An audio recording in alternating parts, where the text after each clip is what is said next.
নমস্কার বন্ধুরা, আপনারা এই গল্পটি কোথা কোথা থেকে দেখছেন নিজের জায়গার নাম কমেন্ট বক্সে অবশ্যই লিখবেন। আর আজকের গল্পটি ভালো লাগলে লাইক কমেন্ট শেয়ার করতে ভুলবেন না।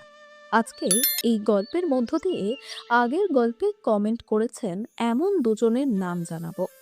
সেই ভাগ্যবান দুই ব্যক্তি হলেন অভিষেক হুগলি থেকে, আতিকুর মুর্শিদাবাদ থেকে। তাহলে আর দেরি কেন, আপনিও গল্পে কমেন্ট করুন এবং পরবর্তী গল্পে নিজের নাম শোনার জন্য প্রস্তুত থাকুন। তো চলুন গল্পটা শুরু করি। বাবা, আমার চোখে খুব ব্যথা করছে। ডাক্তার গত বছরই ছানি অপারেশনের কথা বলেছিল। পুরো একটা বছর কেটে গেল, এখন তো আমার চোখের অপারেশনটা করিয়ে দাও। জলখাবার করতে থাকা ছেলে চিৎকার করে বলল, কি মা, সকাল সকাল আবার তোমার চোখের কথা নিয়ে বসে পড়লে? তোমার আর কোনো কাজ নেই? এখন যাও এখান থেকে, অন্য ঘরে গিয়ে বসো, আমাকে নাস্তা করতে দাও। মা কাপা গলায় বললেন, বাবা, এখন আর চোখের এই ব্যথা আমি সহ্য করতে পারছি না। ব্যথার সাথে সাথে সারা দিন রাত চোখ দিয়ে জল পড়ে। কতদিন ধরে তোমাকে বলছি আমার চোখের অপারেশনটা করিয়ে দাও, কিন্তু তুমি শুনছই না। তখন বৌমা চেঁচিয়ে বলল, আমরাই কি একমাত্র তোমার চোখের অপারেশন করাবো? তোমার তো আরো 5টা ছেলে আছে, তাদেরও বলো না। আমরা কেন করাবো? এখন যাও এখান থেকে, বাইরে বারান্দায় গিয়ে বসো, আমাদের শান্তিতে জল খাবার করতে দাও। সকাল সকাল কিচকিচ শুরু করে দাও। বৌমা আর ছেলের কথা শুনে সাবিত্রী দেবীর খুব খারাপ লাগলো। তিনি কিছুক্ষণ চুপ করে রইলেন। তিনি বুঝতে পারছেন ছেলে বৌমার বদলে যাওয়ার আচরণ, কিন্তু কিছুই করতে পারছেন না।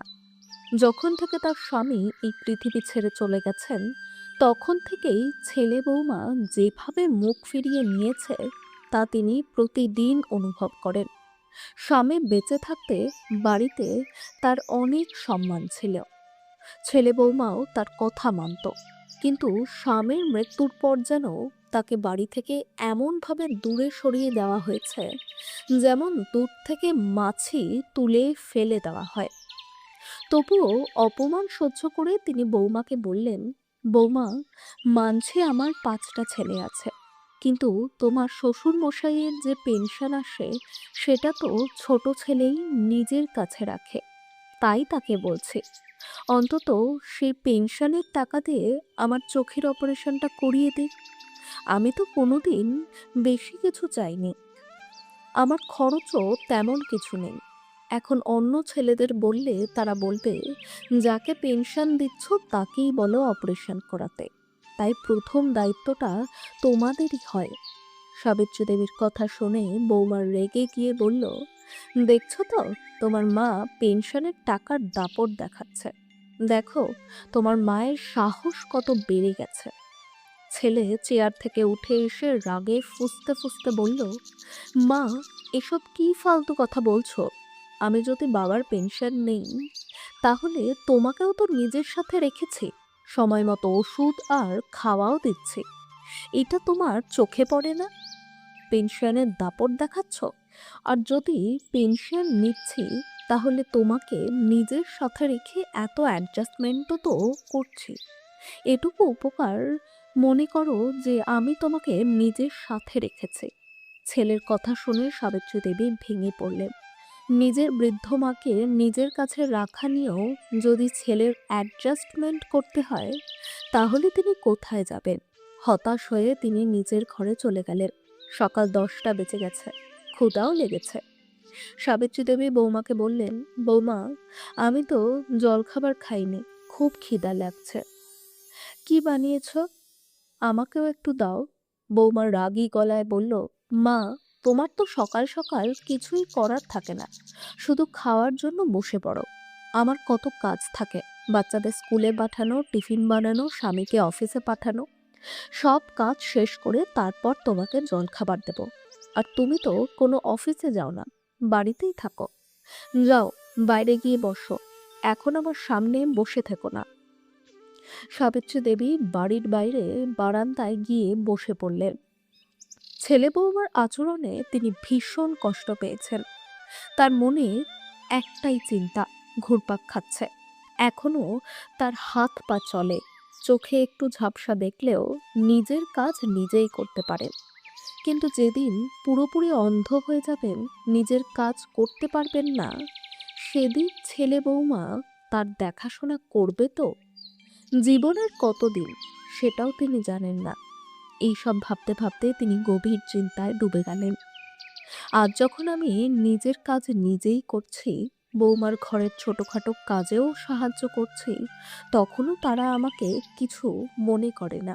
যেদিন পুরোপুরি তাদের উপর নির্ভরশীল হয়ে পড়ব, সেদিন তো আমার জীবন পাহাড়ের মতো ভারী হয়ে যাবে।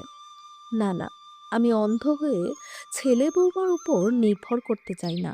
আমার এক ছেলে না শুনলে কি হয়েছে, আমার তো আরও 5টা ছেলে আছে।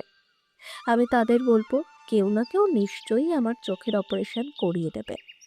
আসলে সাবিত্রী দেবী গ্রামে তার সবচেয়ে ছোট ছেলে আর বৌমার সাথেই থাকে। বাকি তাদের 5জন ছেলে শহরে নিজেদের পরিবার নিয়ে থাকে। 5জনই সরকারি চাকরি করে। 3জন পুলিশে আর 2জন রেলওয়েতে কাজ করে। সবচেয়ে ছোট ছেলে গ্রামে থেকে চাষবাস দেখাশোনা করে, সাথে দোকানও চালায়। তাদের একটি মেয়ে আছে, যার বিয়ে অনেক আগেই হয়ে গেছে। সেও নিজের শ্বশুরবাড়িতে ভালোই আছে। বছরে কখনো সখনো 2-4 দিনের জন্য বাপের বাড়ি আসে। সাবিত্রী দেবী বাড়ির বাইরে বারান্দায় বসে আছেন। তখনই তার ছেলে ফোনে কথা বলতে বলতে দোকানের দিকে যেতে লাগলো। সাবিত্রী দেবী তাকে থামিয়ে বললেন, বাবা, কার সাথে কথা বলছো? ছেলে বলল, মা, আমি পঙ্কজ ভাইয়ের সাথে কথা বলছি।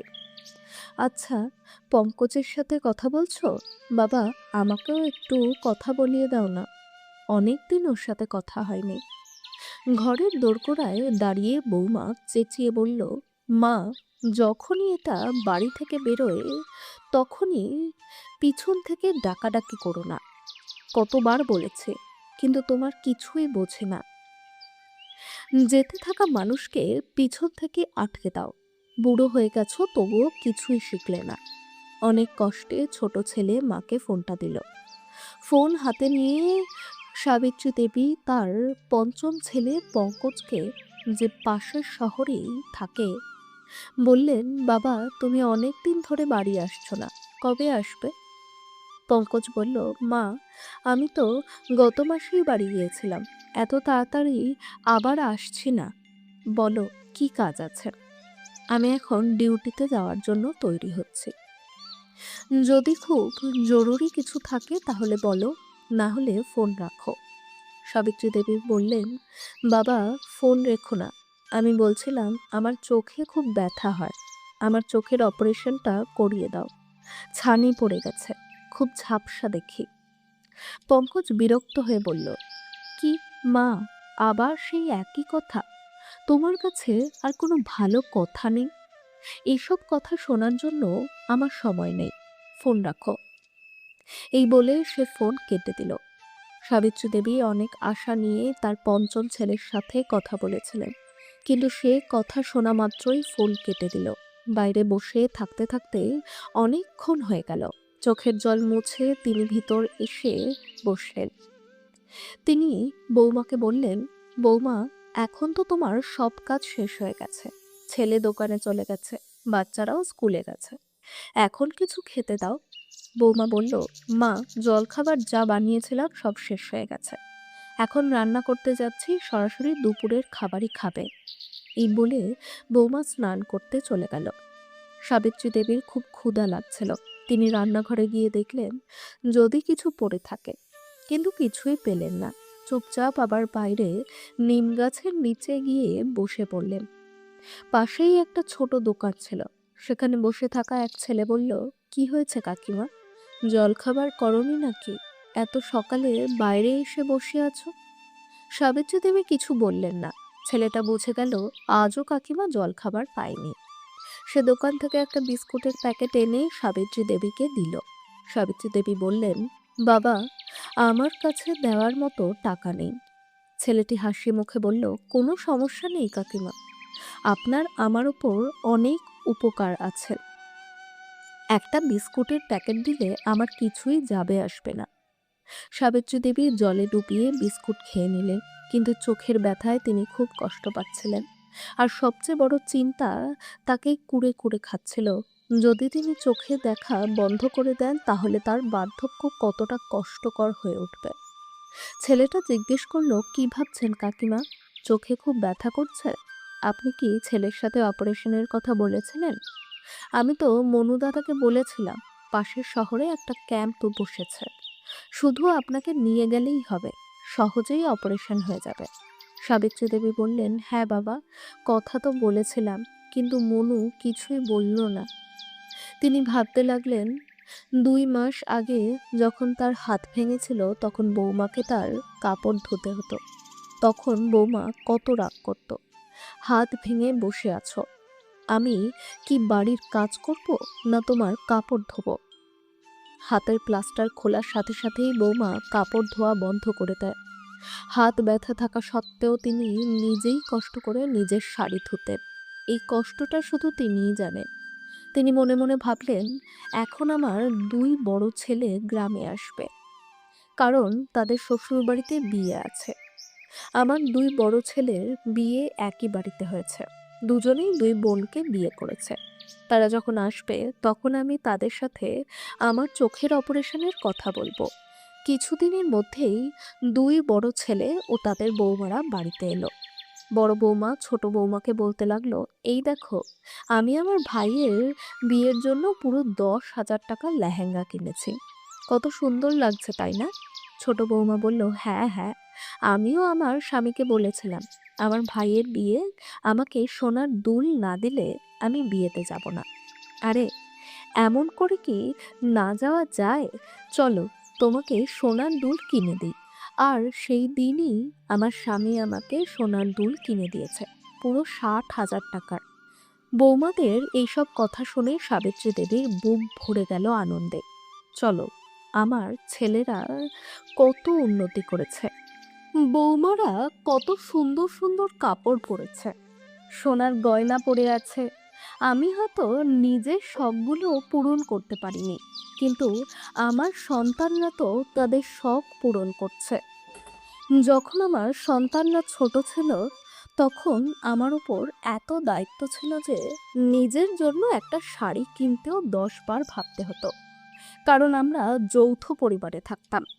আর বাড়িতে উপার্জন করতেন একমাত্র আমার স্বামী। তার বেতনের উপরই পুরো সংসারের খরচ চলতো। 2 ননদের বিয়ে দিয়েছি, শ্বশুর শাশুড়ির দায়িত্ব, তাদের ওষুধের খরচ সবই আমার স্বামী বহন করতেন। তারপর 6-7টা সন্তানকে পড়াশোনা করানো, এটা কি এত সহজ? এত দায়িত্বের মধ্যে নিজের স্বপ্ন পূরণ করার সুযোগই কখনো পাইনি। কিন্তু ভগবানের কৃপায় আজ আমার 5জন ছেলে উপার্জন করছে, খুব উন্নতি করছে। এইটুকুই কম কিসে? রাতে সবাই একসাথে বসে খাচ্ছিল, তখন সাবিত্রী দেবী এসে তার 2 বড় ছেলেকে বললেন, বাবা, এইবার আমি তোমাদের সাথে শহরে যাব। এই কথা শুনে 2 ছেলে আর বৌমারা এমন চুপ হয়ে গেল যেন তাদের মুখে কথা আটকে গেছে। কিন্তু যে ছেলে গ্রামে থাকে সে খুশি হয়ে গেল। সে ভাবল, ভালোই তো, মা বড় দাদাদের সাথে গেলে সেখানেই চোখের অপারেশন করিয়ে নেবে, আমার টাকা খরচ করতে হবে না। সে বলল, ভালো হয়েছে মা, তুমি বড় দাদার সাথে শহরে চলে যাও, ওখানেই তোমার চোখের অপারেশন করিয়ে নিও। দাদা তো বড় শহরে থাকে, সেখানে ভালো ভালো ডাক্তারও আছে, আরামেই তোমার অপারেশন হয়ে যাবে। তখন বড় বৌমা বিরক্ত হয়ে বলল, কেন, আমরা কেন মাঝিকে আমাদের সাথে নিয়ে যাব? মায়ের পুরো পেনশন তো তোমরাই রাখো, তাহলে আমরা কেন তার অপারেশন করাবো? ছোট বৌমা বলল, হ্যাঁ দিদি, ঠিক বলছে, দেওর চেয়ে অপারেশন তোমাকেই করাতে হবে, আমরা একটাও টাকা খরচ করব না। আর বাবার মৃত্যুর পর তো আমরা 5 ভাই ঠিক করেছিলাম যে পেনশন নেবে সেই মায়ের দায়িত্ব নেবে। হয়তো বলো, যত পেনশন আসে আমাদের দেবে, তাহলেই আমরা অপারেশন করাবো। এতে ছোট ছেলে আর বৌমা রাজি হলো না, বলল, না না, আমরা কেন পেনশনের টাকা তোমাদের দেব, তোমরা তো আগেই ভালো চাকরি করো, ভালো বেতন পাও, পেনশনের টাকা আমরাই রাখবো। বড় ছেলে সোজাসুজি বলে দিল, তাহলে অপারেশনও তোমরাই করাও, আমরা নিয়ে যাব না। ছেলে বৌমাদের এইসব কথা শুনে সাবিত্রী দেবীর মন ভেঙে গেল। যখন সন্তানরা ছোট ছিল তখন তিনি তাদের পড়াশোনায় নিজের জীবনটাই উজাড় করে দিয়েছিলেন। ভেবেছিলেন বড় হয়ে তারা তার দেখাশোনা করবে, কিন্তু এখানে তো সামান্য একটা দায়িত্বও কেউ নিতে চাইছে না। একজন আরেকজনের ওপর ঠেলে দিচ্ছে। কারোরই টাকার অভাব নেই, কিন্তু মায়ের কথা উঠলেই সবাই গরিব হয়ে যায়। ছেলে বৌমারা এই নিয়ে নিজেদের মধ্যে ঝগড়া শুরু করে দেয়। এসব শুনে সাবিত্রী দেবী না খেয়েই উঠোন থেকে উঠে নিজের ঘরে চলে গেলেন। অনেকক্ষণ ধরে স্বামীর ছবির সামনে বসে হাউ হাউ করে কাঁদতে লাগলেন। আমি জানতাম না তোমার চলে যাওয়ার পর আমাকে এমন দিনও দেখতে হবে। সেদিন তিনি কিছুই খাননি, কিন্তু একজন ছেলে বা বৌমাও তার জন্য একটুও মায়া দেখালো না। কেউ জিজ্ঞেস করলো না, মা তুমি খাওনি, এসে খেয়ে না। সবাই খেয়ে নিয়ে চুপচাপ নিজেদের ঘরে গিয়ে ঘুমিয়ে পড়ল। আর সকালে শহরের জন্য রওনা হয়ে গেল। সাবিত্রী দেবী অনেক আশা নিয়ে ছেলেদের কাছে অপারেশনের কথা বলেছিলেন, কিন্তু ছেলেরা সেই আশা ভেঙে দিয়ে নিজেদের স্ত্রীদের নিয়ে শহরে চলে গেল। এদিন সাবিত্রী দেবী বৌমাকে বললেন, বৌমা চোখে দেওয়ার ড্রপ শেষ হয়ে গেছে, সেটা এনে দাও। বৌমা বিরক্ত হয়ে বলল, কি মা, 4 দিন আগেই তো এনে দিয়েছিলাম, আবার শেষ? রোজ রোজ চোখে টিউব দেওয়ার কি দরকার, একদিন পর পর দাও। সাবিত্রী দেবী বললেন, বৌমা ডাক্তার যেমন বলেছে আমি তেমনই করি, আর এত ছোট চোখে আমি আর কতটুকুই বা টিউব দেব। এই বলে তিনি বাইরে গিয়ে বসে পড়লেন। এখন তার আরও 2 ছেলে বাকি আছে, যাদের সাথে তিনি চোখের অপারেশনের কথা বলবেন। কিন্তু যখনই তিনি তাদের ফোন করেন তারা আগেই বুঝে যায় মা অপারেশনের কথা বলবে। আর সবাই যখন না করেছে তখন সেও করবে না, তাই তারা ফোনই তোলে না। সাবিত্রী দেবী এখন সবই বুঝতে পারছেন, কিভাবে ছেলে বৌমারা নিজের বৃদ্ধ মাকে এড়িয়ে যাচ্ছে। একটা ছোট্ট ছানির অপারেশন করানোর জন্য 5টা ছেলের কাছে হাত জোড় করতে হচ্ছে, তবুও কেউ রাজি নয়। সারা রাত তিনি এইসব ভেবে কাঁদতে থাকেন। সারা পৃথিবী ছেলে জন্মালে কত খুশি হয়, ভাবে বার্ধক্যে ছেলে দেখাশোনা করবে। কিন্তু এটাই কি সেই দেখাশোনা? আমরা কি এই জন্যই ছেলে জন্ম দিই, যারা আমাদের কাছ থেকে সবকিছু নেয়, কিন্তু যখন দেখাশোনার সময় আসে তখন সবাই একে অপরের উপর দোষ চাপিয়ে মাকে বোঝা মনে করে দূরে সরিয়ে দেয়। সারা রাত সাবিত্রী দেবীর চোখে ঘুম আসেনি। তিনি ঠিক, তবে সাবিত্রী দেবী এতটুকু বুঝে গেছেন, তিনি আর অসহায় হয়ে জীবন কাটাবেন না। বার্ধক্য কেমন হবে তা কেউ আগে থেকে জানে না। ভগবান কতদিন জীবন দিয়েছেন তাও জানা নেই। স্বামীর চলে যাওয়ার পর আসলে তিনি আর দীর্ঘ জীবন চান না, শান্তিতে ভগবানের কাছে চলে যেতে চান। কিন্তু এটাও জানেন ভগবানের ইচ্ছার বিরুদ্ধে কারো কিছু চলে না। যতদিন বাঁচার আছে ততদিন তো বাঁচতেই হবে। কিন্তু এখন তিনি কারো কাছে হাত জোড় করে বাঁচতে চান না, নিজের সম্মান নিয়ে বাকি জীবন কাটাবেন। এই ভাবনা থেকেই তিনি একটা সিদ্ধান্ত নিলেন। পরদিন সকালে উঠেই তিনি বৌমার ফোন দিয়ে নিজের মেয়েকে ফোন করলেন। বৌমা বলল, মা এখন তো কোনো উৎসবও না, আবার গরমের ছুটিও না, তাহলে আপনি মেয়েকে কেন ডাকলেন? জানেন তো আপনার মেয়ে এলে বাড়ির খরচ কত বেড়ে যায়, আর আপনার ওপর আমরা এত খরচ করছি, দুবেলা খাওয়াচ্ছি, ওষুধের খরচ দিচ্ছি।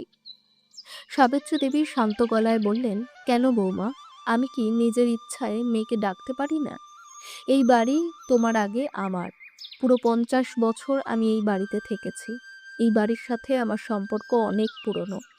তুমি তো কয়েক বছর আগে এসেছো, আর নিজের বাড়িতে মেয়েকে ডাকতে কারো অনুমতি নেওয়ার দরকার নেই। আজ বৌমার মনে হলো সাবিত্রী দেবী যেন বদলে গেছেন। আর সত্যি সাবিত্রী দেবী এবার নিজেকে বদলানোর সিদ্ধান্ত নিয়েছেন। দুপুরের মধ্যে তার মেয়ে এসে গেল, এসে বলল, মা কি হয়েছে, এত তাড়াতাড়ি আমাকে ডাকলে কেন, সব ঠিক আছে তো? সাবিত্রী দেবী বললেন, হ্যাঁ মা, সব ঠিক আছে, আর যা ঠিক নেই সেটাও এখন ঠিক হয়ে যাবে। মেয়ে অবাক হয়ে বলল, মা, কিছুই বুঝতে পারছি না, তুমি কি বলছো? সাবিত্রী দেবী বললেন, কিছু না মা, কাল তুমি আমার সাথে শহরে যাবে, একটু কাজ আছে।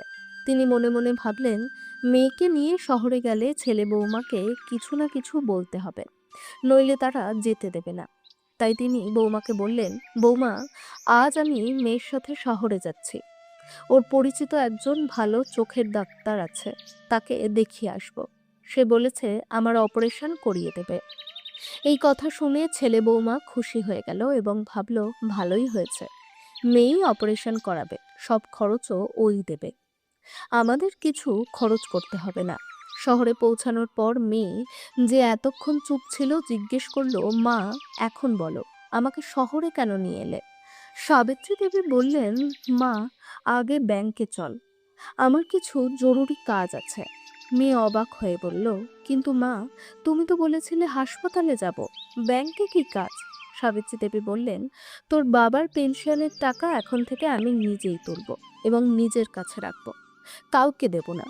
মেয়ে একটু চিন্তিত হয়ে বলল, মা, যদি দাদা বৌদিরা জানতে পারে যে আমি তোমার সাথে ব্যাংক থেকে টাকা তুলেছি, তাহলে তারা আমাকেই খারাপ বলবে, ভাববে আমি তোমার পেনশনের টাকার লোভ করছি, অথচ আমার মনে তো এমন কিছুই নেই।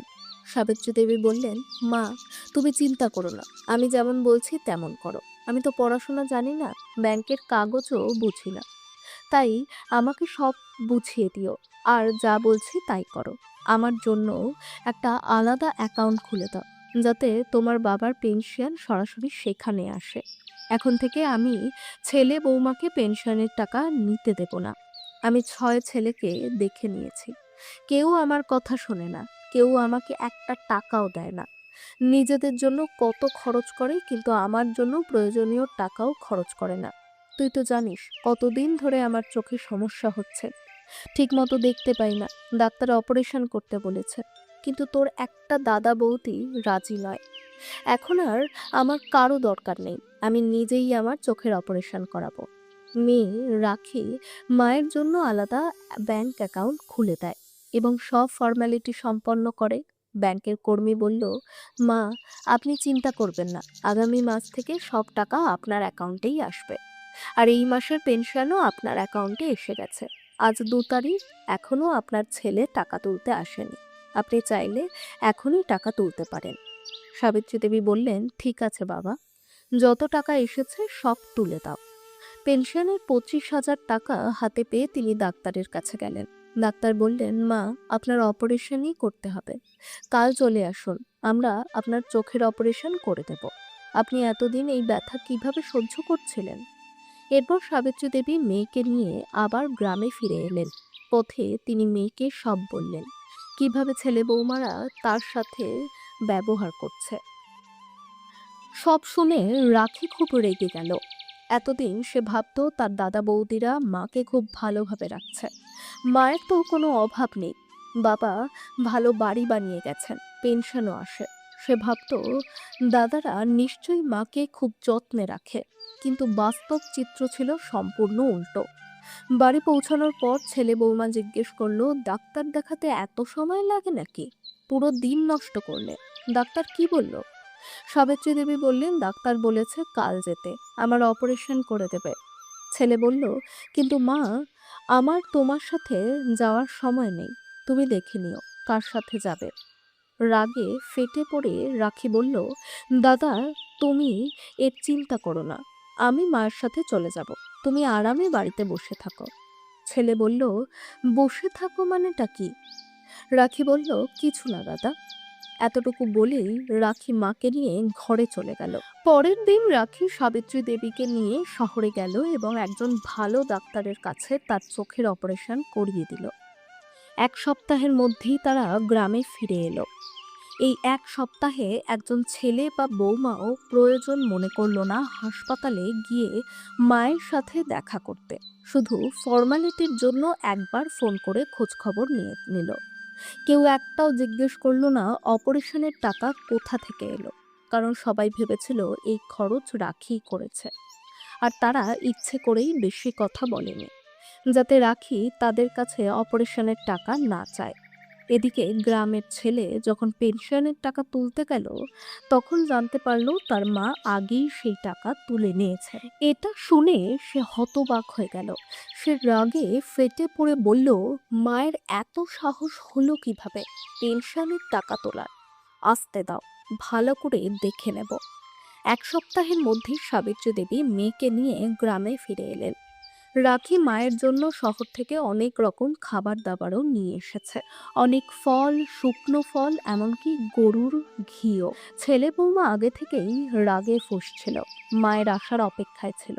আর তারা যখন ফল ভর্তি ব্যাগ দেখলো, তখন বৌমার রাগে পুরো ব্যাগটা উল্টে দিয়ে চিৎকার করে বলল, দেখছো এখানে কিভাবে পেনশনের টাকা উড়ানো হচ্ছে? দেখো কত ফল এনেছে আমার বুড়ি মা নিজের জন্য। বয়সে এইসব ফল খেয়ে শরীর চকচকে করবে। জানি না এত ফল মেওয়া খেয়ে বয়সে কি করবে। কবরেই তো পা ঝুলছে, আর এমন করে ফল নিয়ে এসেছে যেন পুরো জীবন এখনো বাকি। বৌমার কথা শুনে রাখি আর চুপ থাকতে পারল না। রাগে বলল, বৌদি, কে বলেছে যে বয়স হয়ে গেলে খাওয়া দাওয়া বন্ধ করে দিতে হয়? বরং এই বয়সে তো আরো পুষ্টিকর খাওয়া দাওয়া দরকার, যাতে অসুস্থ না হয়। আর যদি অসুস্থ হয়ে পড়ি, তখন তো আপনাদেরই কষ্ট বাড়বে। বরং ভালো হয় সময় মতো চিকিৎসা করিয়ে সুস্থ রাখা। আর মা যদি নিজের জন্য খাবার নিয়ে আসে, তাতে আপনার সমস্যা কোথায়? আপনার কাছে তো টাকা চাইতে আসেনি, বাবার পেনশনের টাকাতেই এসব কিনেছে। আর নিজের চোখের অপারেশনও সেই টাকা দিয়েই করিয়েছে। ছেলে অবাক হয়ে বলল, কি মা, তুমি পেনশনের টাকা দিয়ে অপারেশন করিয়েছ? আমি তো ভাবছিলাম রাখি টাকা দিয়েছে। সাবিত্রী দেবী রাগে বললেন, কেন বাবা, সম্পত্তি তোমরা রাখবে আর অপারেশনের টাকা রাখি দেবে? এটা কেমন বিচার?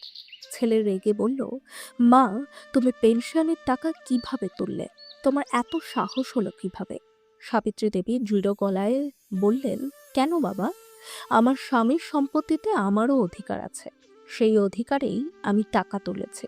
পেনশনের উপর প্রথম অধিকার তার স্ত্রীর, না যে ছেলে বৌমার। আর তোমরা আমাকে পেনশনের টাকা তুলতে আটকাতে পারবে না। যদি বেশি বাড়াবাড়ি করো, তাহলে আমি পুলিশে খবর দেব। পুলিশ এসে তোমাদের ভালো করে শায়েস্তা করবে। সাবিত্রী দেবী এই কথা শুনে বৌমা বলল, মা, এখন তো পেনশনের দাপট দেখাচ্ছেন, কিন্তু যখন বয়স বাড়বে, তখন তো এই ছেলে বৌমারাই দরকার হবে। আপনার মেয়ে তখন কোনো কাজে আসবে না।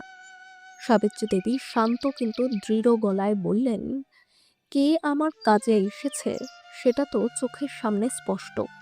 আমি তোমাদের কাছে হাত জোর করে অনুরোধ করেছিলাম, কিন্তু কেউ আমার চোখের অপারেশন করায়নি। শেষে আমার মেয়েই আমার পাশে দাঁড়িয়েছে। তাহলে তোমরা আমার বার্ধক্যে আর কি করবে? এই কথা শুনে ছেলে চিৎকার করে বলল, সব বুঝে গেছি, তোমরা মা মেয়ে মিলে পেনশনের টাকা দখল করতে চাও।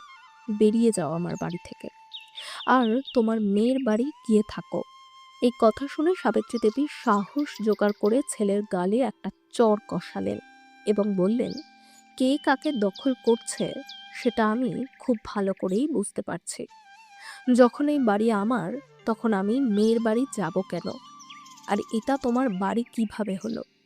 এই বাড়ি আমার স্বামীর, তিনি তৈরি করেছিলেন। তাই এই বাড়ি আমার, পেনশনের টাকাও আমার। এখন তোমরাই আমার বাড়ি থেকে বেরিয়ে যাও। আমি তোমাদের এখানে রাখবো না।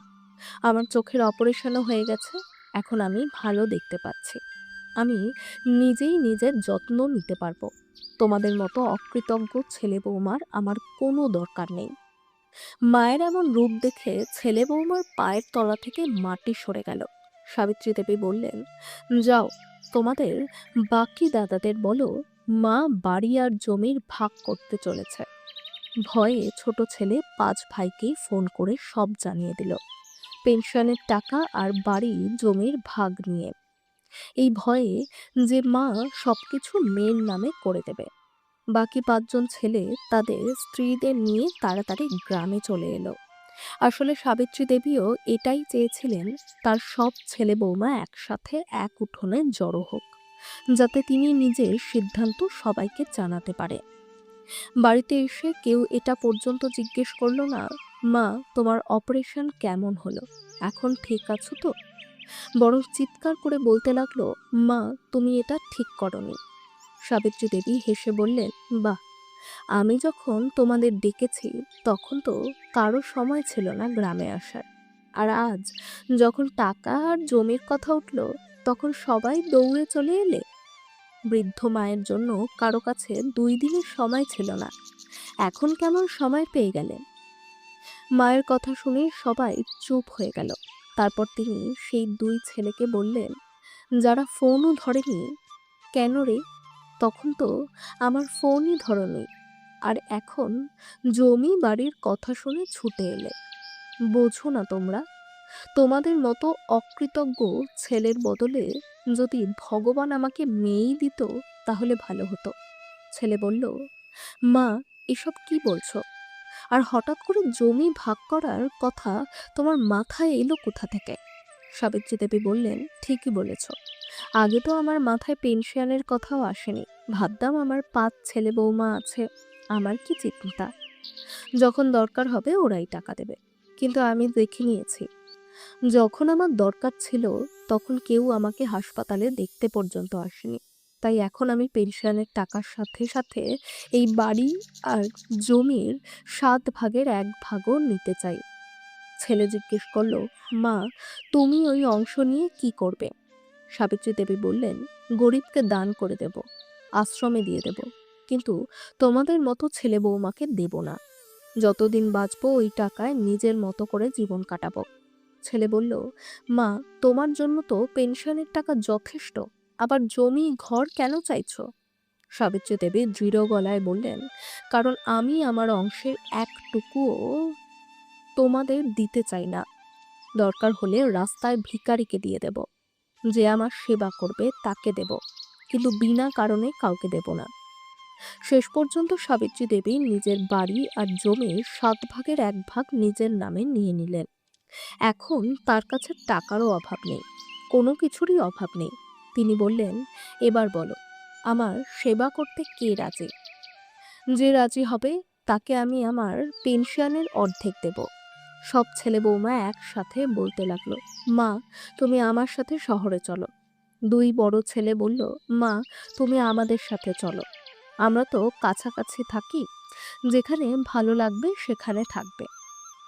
যে ছেলে বৌমারা গতকাল পর্যন্ত মাকে বোঝা মনে করে একে অপরের উপর ঠেলে দিচ্ছিল, আজ তারাই টাকার লোভে মাকে নিজের সাথে নিতে ঝগড়া করছে। এরপর একে একে সবাই মাকে নিজেদের কাছে নিয়ে যেতে লাগলো এবং তার যত্নও শুরু করতে লাগলো। ঠিক যত্ন করতে শুরু করলো। এখন সাবিত্রী দেবী নিজের পেনশন, বাড়ি আর জমি সব নিজের হাতে রাখেন। যতটুকু দরকার যে ছেলে বৌমার কাছে থাকেন ততটুকুই খরচ করেন, বাকি নিজের কাছে রাখেন। তাই বন্ধুরা, যদি বার্ধক্যে ছেলে বৌমা সেবা না করে তাহলে বয়স্কদের নিজেদের জন্য পদক্ষেপ নেওয়া উচিত। কারণ যেখানে সোজা আঙ্গুলে ঘি ওঠে না সেখানে আঙ্গুল বাঁকাতে হয়। আর সাবিত্রী দেবীও তাই করেছেন। যখন আমরা সবকিছু সন্তানদের দিয়ে দিই এবং তাদের উপর নির্ভরশীল হয়ে পড়ি, তখন পরে নিজের টাকায় তাদের কাছে হাত পেতে চাইতে হয়। তখন ছেলেরা সেই টাকাই দিয়ে আমাদের উপর উপকার দেখায়। তাই ভালো হয় বার্ধক্যে নিজের টাকা নিজের হাতেই রাখা। চাইলে কিছু অংশ সন্তানদের দিতে পারেন, কিন্তু কিছু অংশ নিজের জন্য অবশ্যই রাখবেন। তো বন্ধুরা, আপনাদের এই গল্পটি কেমন লাগলো? ভালো লাগলে ভিডিওটি লাইক করুন, শেয়ার করুন, আর কমেন্ট বক্সে কমেন্ট করে জানান আপনি ভিডিওটি কোথা থেকে দেখছেন। 2জন লাকি দর্শকের নাম পরবর্তী ভিডিওতে ঘোষণা করা হবে। আর যদি প্রথমবার দেখে থাকেন তাহলে চ্যানেলটি সাবস্ক্রাইব করে বেল আইকনটিও চাপতে ভুলবেন না। ধন্যবাদ।